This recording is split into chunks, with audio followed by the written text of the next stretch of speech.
What's up, guys? Good afternoon. I hope you could share this live.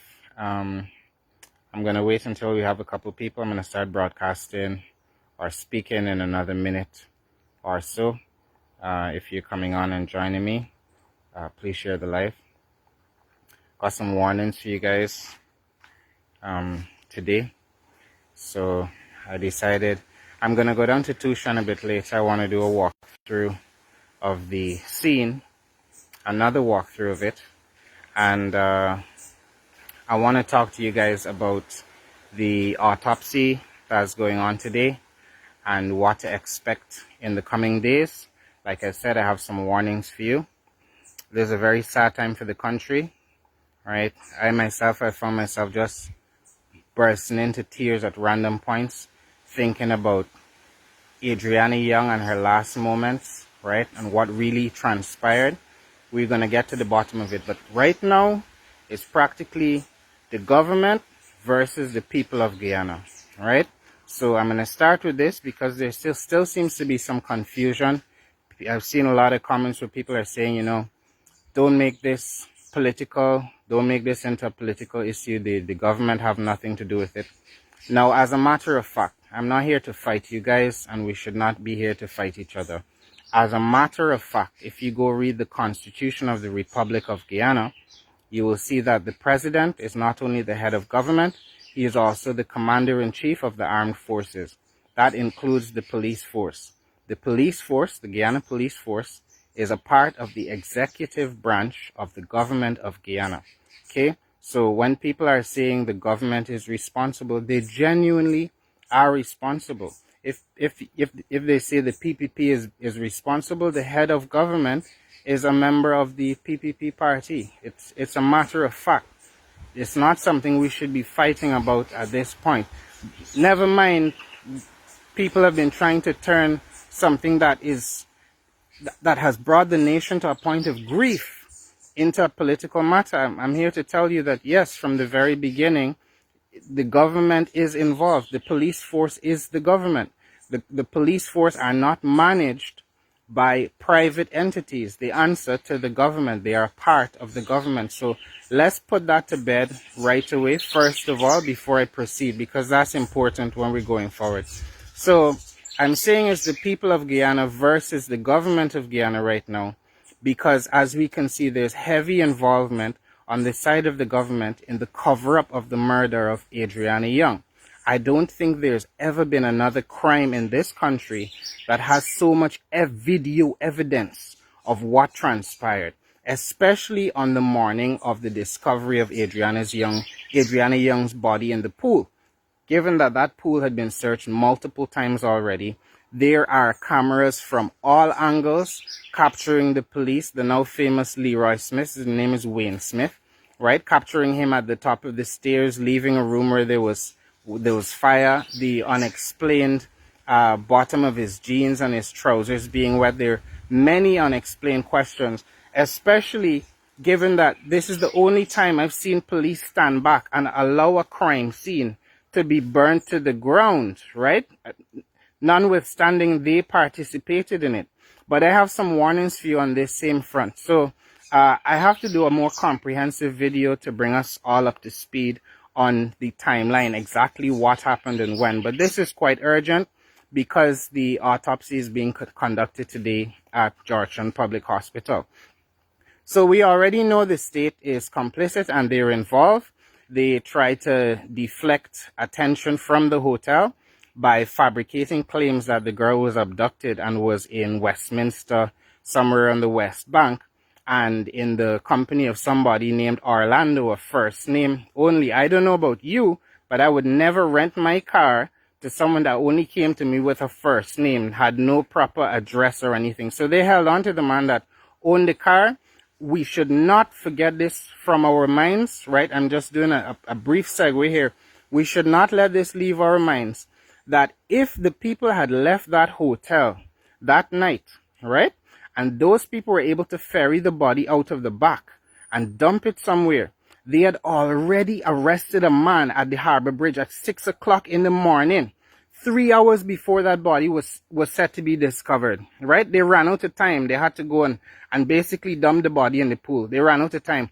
But we would have been hearing a different story about a man that abducted a girl that was caught on state CCTV and then dumped her body somewhere, and they had caught him and they solved the crime all within 1 day.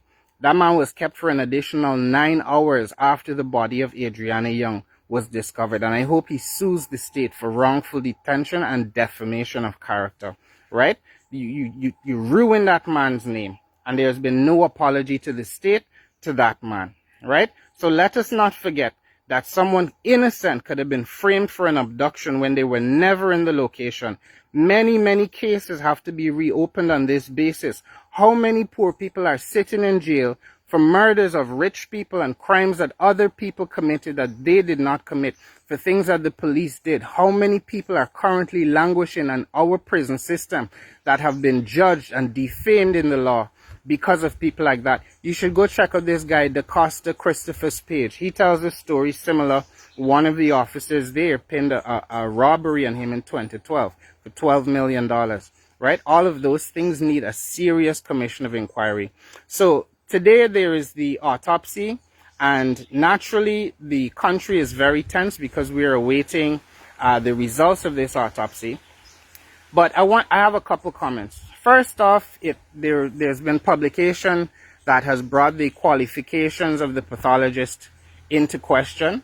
The family have expressed their wish for independent pathologists to be brought in and for an independent investigation. I have not heard word back on whether that will be facilitated, and I think every effort must be made to facilitate the family's wishes, given the state failed them from the inception straight through, right? Straight through with the destruction of the evidence. So they should be afforded that. Now, they have the autopsy being conducted now, and people are on tenterhooks wondering whether they will say she died by drowning or if she did not die by drowning, as if that will solve the case, as if we could say case closed. Yes, she was in the pool. I'm telling you guys, the pool was searched multiple times. There was nobody in the pool. Critic went there. I know if you take pay to go there, I'm sure he went there to provide a distraction to show she wasn't in the pool, because the original plan was that she would pop up somewhere else, right? But that video ended up backfiring, and it's now a critical piece of evidence because he went there. Never mind the question of how it is that only Critic, who is not related to this child, while the family were actively being barred from entering the hotel to search for their baby, Critic somehow managed to get access to that location, right? But he showed us there was nobody in the pool. There's other photographic evidence. Like I said, I will do a more thorough compilation video after this, but there's photographic evidence from an aerial shot later the next morning, just before her body was found, showing nobody in the pool. There was one from the evening before showing nobody in the pool. So the question is, for the people that want to say, yes, she was in there, the pool pump suctioned her and held her trapped at the bottom there. Ludicrous, okay? The people that want to say that, they're just waiting to hear that she did die from drowning, therefore it must mean that she died in the pool. That's not the case. Remember, this is a hotel. There are multiple ways to drown somebody. If that is what, I'm not presuming to know the outcome of the autopsy report, but if it does come back that she did die from drowning, that does not mean she drowned in that pool. You understand me? They had a room full of chlorine. I heard in one of the aunt's videos. We must acknowledge that there were a number of unexplained injuries on this young girl's body, right? I am still obsessing over how you can bleach the melanin from somebody's skin in a few short hours, right? And how there were patches of skin that were okay and patches that clearly looked like they had some burn or some chemical interference. How were her knees bruised? Okay, I feel like they drained that pool for a reason. Because the next thing, first of all, part of the investigation, if they had had the same number of police that went down there to shoot at the protesters and quell the outrage, the justifiable outrage of this nation, if they deployed the same number of police to search for her, and if they were not successful, to guard the crime scene, because it was the scene of a crime they were guarding. If they deployed that many police, we could have preserved the evidence. I know public outrage wanted to see that business closed down, but I don't believe in the moments immediately after. I urge you guys to look back at the videos. There are many of them. I urge you to look at that video again, because I'm here to tell you about the Guyana police force, right? You can see that they're not only complicit in starting that fire. There's many pictures of that. Whether the staff started it with coordination of the police and Officer Wetfoot, as I've been calling him, that's a matter for the investigation. But we could see with our own eyes, right? There was a lot of hanky-panky going on there. And we have been focusing attention on the fire. I think it leads to other places. And that's why I want to go back to Tushan, right?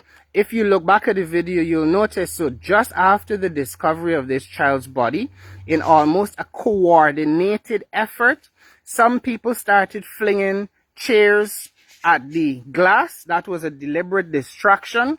You heard somebody asking about the bears that were later upstairs. People start immediately fetching out bears from the place. And I remember pausing the video at some point and said, you know, who fetches out bear 2 feet away from a dead body? Was that genuinely one of the supporters that was there from the previous night, waiting hours and hours in solidarity with this family? Or was that somebody that was planted? And that question was answered to me because I've seen a number of photos of this masked man, and we've seen him at the protest, and there's even footage of him, I will post it later, of him adding fuel, literally adding fuel to the fire. The supporters trying to take fuel from the fire, and this man is there throwing it back on, and he's seen in the company of senior police officers, right? So what I want to tell you guys today is, as people are going out on the streets, and we're going out around the country in support of this young girl, where the government have already tried to turn it into a political issue, be wary of troublemakers. Be wary of people planted in your midst to cause trouble. Telling me it can pause the life, right?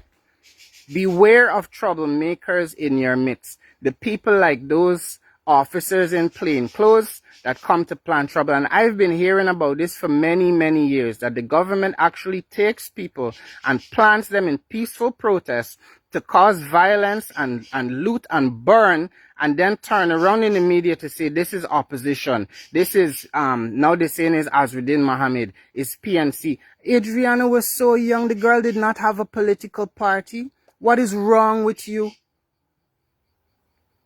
What's wrong with some of you? As a little baby, how you accuse her of being a PNC? Right? We don't have a heart for each other. So I want you guys to be wary of troublemakers in your midst.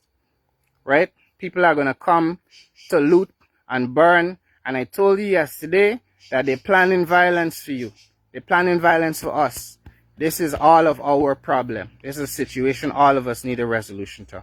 They're planning violence for us in response to the support we are showing for this young girl that was murdered. And we want justice for her. No justice, no peace.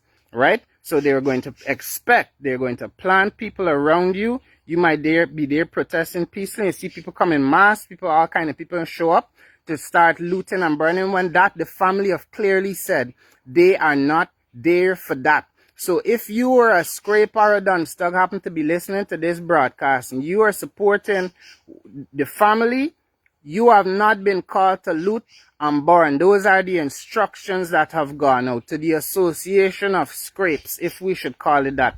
There will be no looting and burning.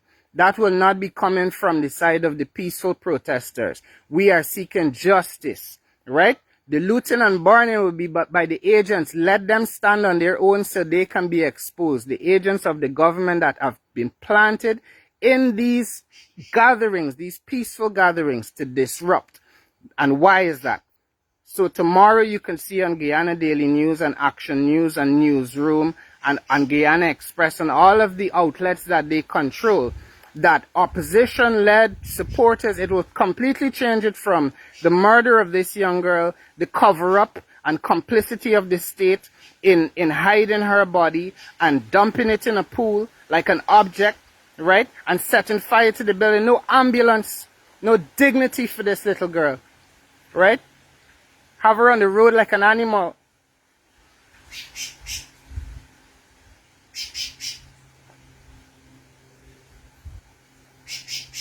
Right? We need to do better. We need to do better for our young children. This thing is hurtful. It's hurtful. Deeply hurtful. It's distasteful and disgusting that this issue would be politicized in the manner it has. That we're talking about inconveniences. You know what is inconvenient? Inconvenient is the first day of school, knowing you're not going to put your daughter's uniform on. That is beyond inconvenient. And I think about that family today. A lot of people send their children back to school. They did not have a daughter to send back to school. Okay? That must be worth something. They will not have a daughter to bring them grandchildren and bring them happiness in their old age, to support them as they have supported her. That must be worth something. So let us not forget the true cause of the supporters going out on the street. And they're justifiably protesting things, right? Let's not forget that. Let's have a heart for each other. It could have been any one of our children. It could be any one of us, right?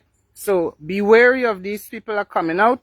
And I told you last night that a number of people reached out to me to say that the police already been calling, some being given live rounds, some getting the pellets and everything, and they are prepared ahead of time to quell protests. Now that I had to ask myself, why are they getting ready for uproar as if they know what is coming? Because the police know all along, okay? They need to requisition the phone records of all of those people. Indar say he was not involved. Show us your phone records from the phone company. Who were you in contact with on that night? Was the president, who was he calling on that night? We need a full and thorough investigation. But how can we ask the cat to watch the milk? Because the police are investigating themselves, right? This is weird. This is a genuine moment of no confidence in the state and how they are running things. And some of you keep trying to wash your hands and say they have nothing to do with it. It has nothing to do with the government. It has everything to do with the government. They alone have the power to demand this footage of the abduction, which almost set up and framed an innocent man. They alone have the power to secure every single police officer and the plainclothes one that were there and put all of them. How only 3 police end up on the close arrest? Were we not seeing good? And if you guys go back to the video I shot on the night where I walk around the back and everything, when I went there, when I went to that hotel, I walk up to the door, right? There were 3 officers stood guard, 1 in brown clothes and 2 in plain clothes. Someone called me and pointed it out to me because I didn't even notice. One of those officers was Leroy Smith. One of those people at the door was Leroy Smith, and he was in the same uniform that he was in the next day when he showed up with his wet feet, right? He was there from the night, so the man was literally guarding the murder scene, literally. And when I asked the brown clothes officer for comment, I got it on camera. When I asked him for comment, he said he can't give any comment. There's a more senior officer than him inside talking with the family, right? While that poor baby's family were out there waiting, right? Her father was there from 2 o'clock. 2 o'clock.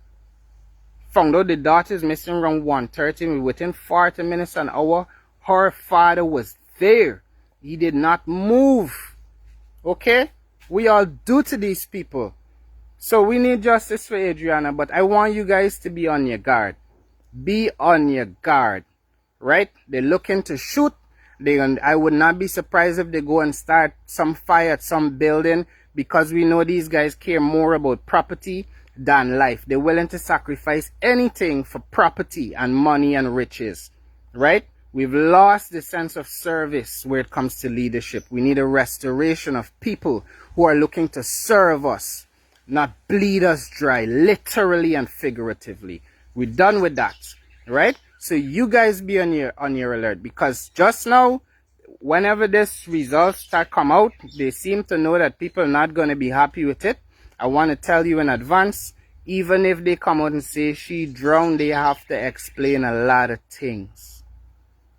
You have to explain a lot of things. Those injuries have to be explained, right? And people need to go down for this. We're not accepting resignation. We're not accepting leave.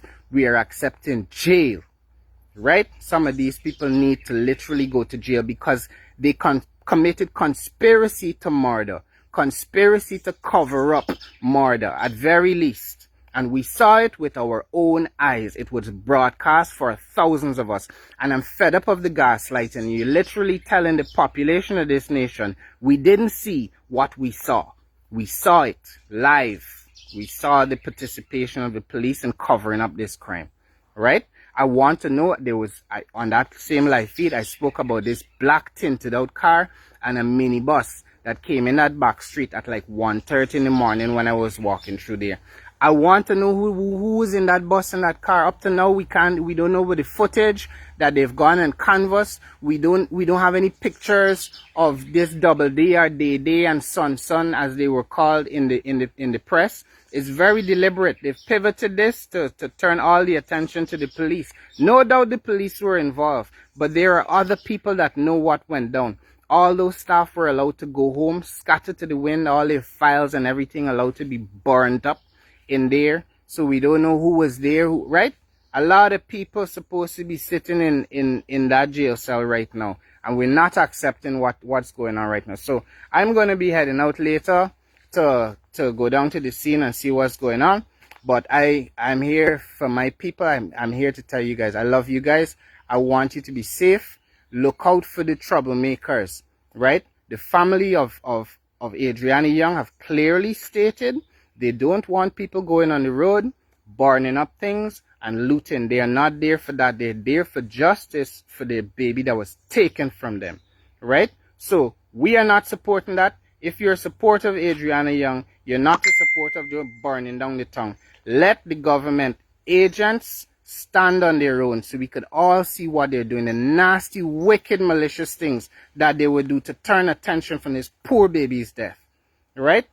That's all for now. I had to come and tell you that. I want to tell you this intuition, but time is run out. Y'all be on your guard today. Share this information. If you don't even share the live, you share it. You call people on the ground and you let them know. You let them know. They don't have nothing good planned for us. One love, guys.